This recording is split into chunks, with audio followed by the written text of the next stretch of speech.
Assalamualaikum warahmatullahi wabarakatuh. Perkenalkan, saya Bunga Helma Lestari dari kelas 11A. Di sini saya akan membacakan cerpen yang berjudul Lelaki yang Menderita Bila Dipuji. Mardanu seperti kebanyakan lelaki, senang bila dipuji. Tetapi akhir-akhir ini dia merasa risih, bahkan seperti terbebani. Pujian yang menurut Mardanu kurang beralasan sering diterimanya.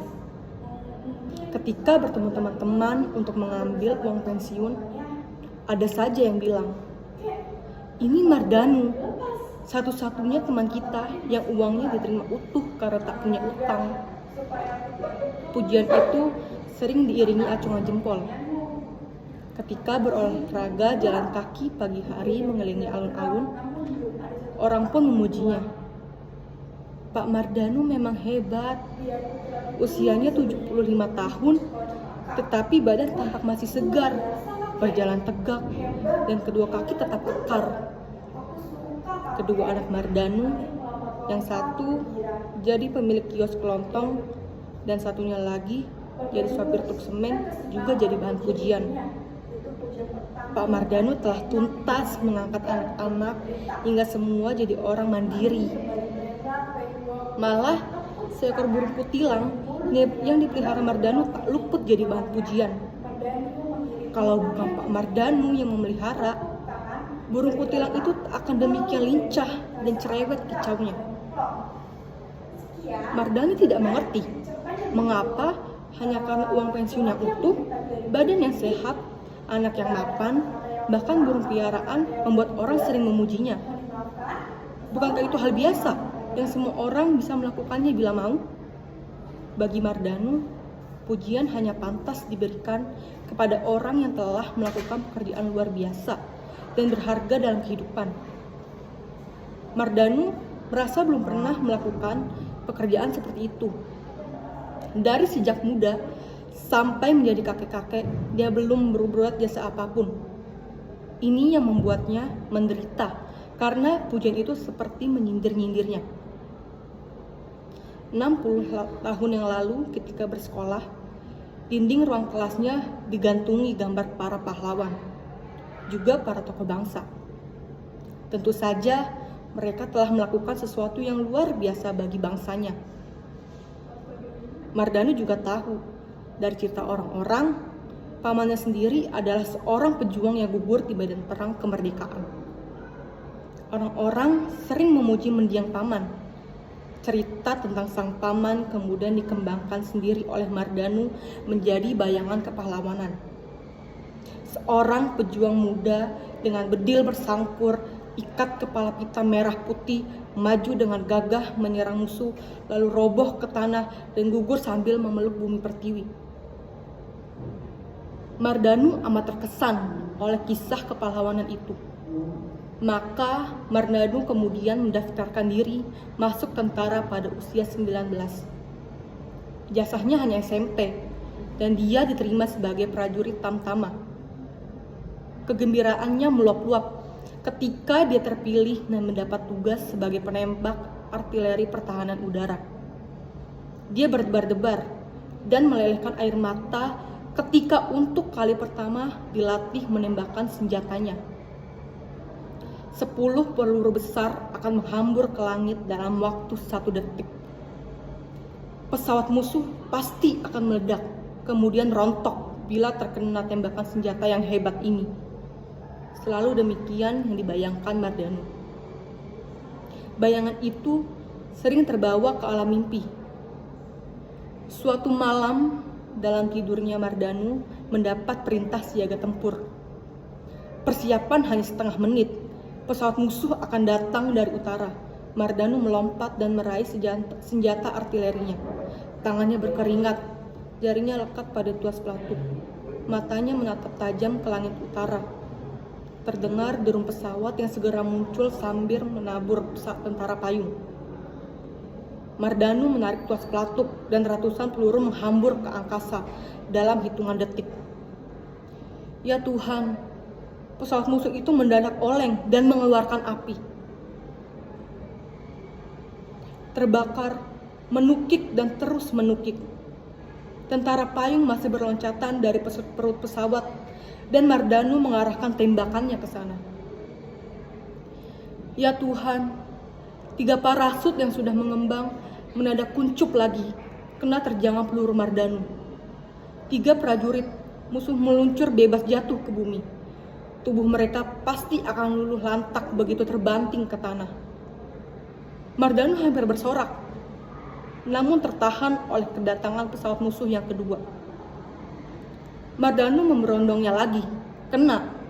Namun pesawat itu sempat menembakkan peluru kendali yang meledak hanya 3 meter di sampingnya. Tubuh Mardanu terlempar ke udara oleh kekuatan ledak peluru itu dan jatuh ke lantai kamar tidur sambil mencengkeram bantal. Ketika tersadar, Mardanu kecewa berat. Mengapa pertempuran itu hanya ada dalam mimpi? Andai kata itu peristiwa nyata, maka dia telah melakukan pekerjaan besar dan luar biasa. Bila demikian, Mardanu mau dipuji, mau juga menerima penghargaan. Meski demikian, Mardanu selalu mengenang dan mengawetkan mimpi itu dalam ingatannya. Apalagi sampai Mardanu dipindah tugaskan ke bidang administrasi teritorial 5 tahun kemudian. Perang dan serangan udara musuh tidak pernah terjadi. Pekerjaan administrasi adalah hal biasa yang begitu datar dan tak ada nilai istimewanya. Untung Mardanu hanya 4 tahun menjalankan tugas itu. Lalu tanpa terasa masa persiapan pensiun datang. Mardanu mendapat tugas baru menjadi anggota komando rayon militer di kecamatannya. Di desa tempat dia tinggal, Mardanu juga bertugas menjadi bintara pembina desa.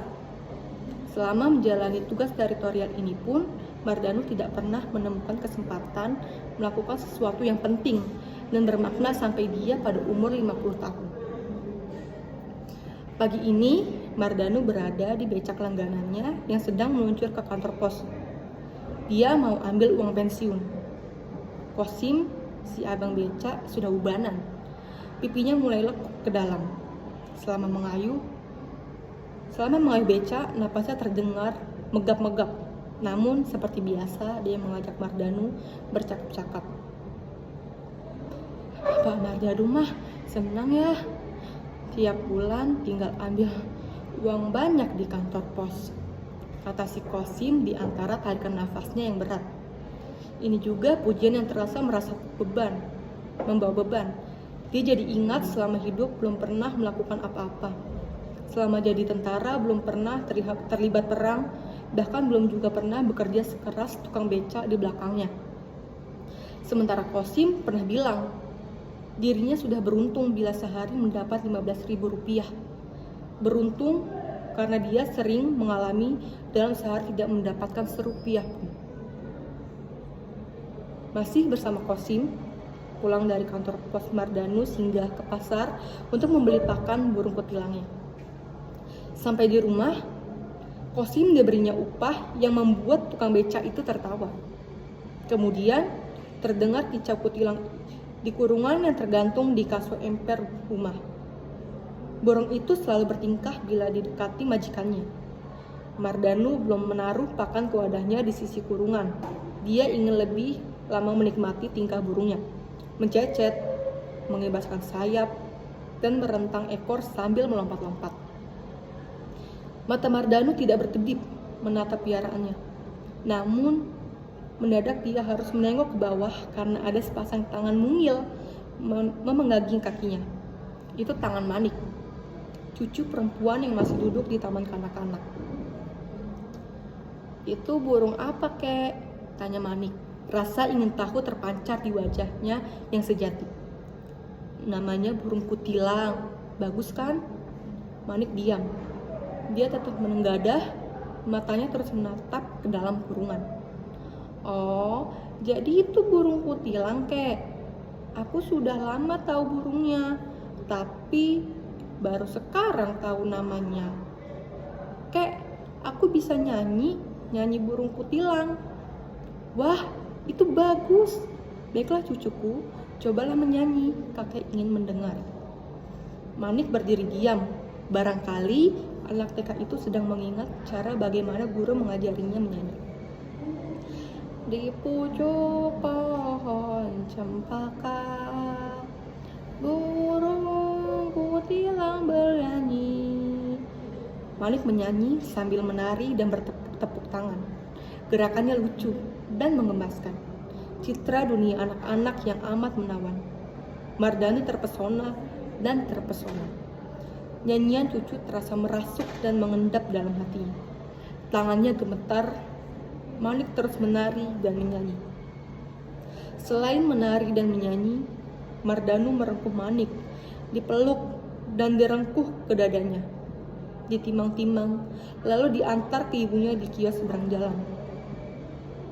Kembali dari sana, Mardanu duduk di bangku agak di bawah kurungan kutilangnya. Dia lama terdiam.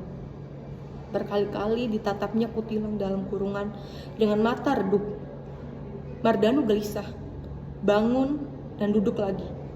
Bangun, masuk ke rumah dan keluar lagi. Dalam telinga terulang-ulang suara cucunya.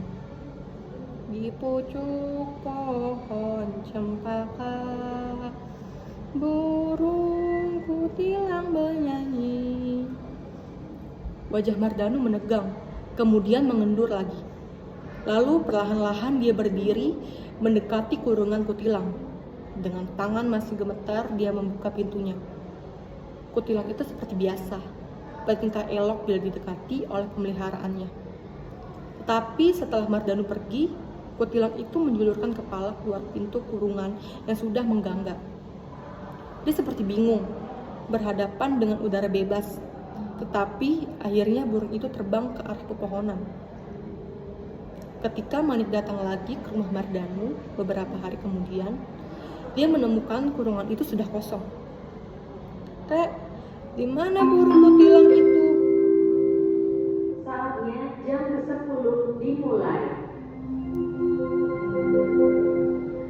It's time to begin the 10th lesson. Kek, di mana burung kutilang itu? Tanya Manik dengan mata membulat. Sudah kakek lepas. Mungkin sekarang kutilang itu sedang bersama temannya di pepohonan. Kek, kenapa kutilang itu dilepas? Mata Manik masih membulat. Ya, supaya kutilang itu bisa bernyanyi di pucuk pohon cempaka, seperti nyanyianmu. Mata Manik makin membulat. Bibirnya bergerak-gerak, namun belum ada satu kata pun yang keluar. Biar kutilang itu bisa bernyanyi di pucuk pohon cempaka. Wah, itu luar biasa. Kakek hebat banget. Aku suka kakek. Manik melompat gembira. Mardanu terkesima oleh pujian cucunya. Itu pujian pertama yang paling enak didengar dan tidak membuatnya menderita. Manik kembali berlenggang-lenggok dan bertepuk-tepuk tangan. Dari mulutnya yang mungil terulang nyanyian kegemarannya. Mardanu mengiringi tarian cucunya dengan tepuk tangan berirama. Entahlah, Mardanu merasa amat lega. Plong. Sekian dari cerita-cerpen dari saya. Kurang lebihnya mohon maaf. Wassalamualaikum warahmatullahi wabarakatuh.